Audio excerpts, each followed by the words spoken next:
در بازی ناو روژوا هری داویه یا امریکا و ایرانی ببین بشی که کشکا سپی و حکومت ایران تکستا تواهی یا رکتن یا روستاندن شر بلاف کردن حتی راگاندن که سروک امریکا دونالد ترامپ و سروکمار ایران مسعود پزشکیان جی او امضا کرنه و جنها و جب جکنا خالین و دست بکردیه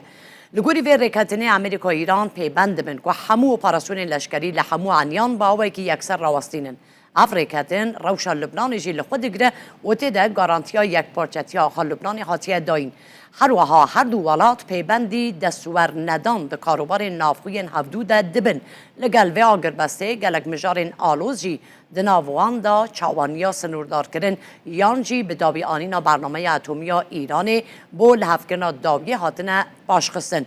اف یادداشتنامه ری خوشتکه تاکو خولک برفره یا گوتوبی جان جبو دما 6 روزان دست ببکه دم جمیره که پیشی پسند کنه امضا کنه رکتنی کشکا سپی ویدیو و کلیا کو دونالد ترامپ یادداشتنامه امضا دکه بلاف کردیه ددی من آن دا هم جید بینن که دیدن ترامپ لسر خارنا شیوه یا لکشکا ورسایه و ایمانوئل مکرون جی لکلکاویه ترامپ و کاغذ امضا دکه اف کاغذ همان ویدیو کو کاغذ امضا دما امضا کنه رکتن یکو جالی ترامپ تی امضا کرن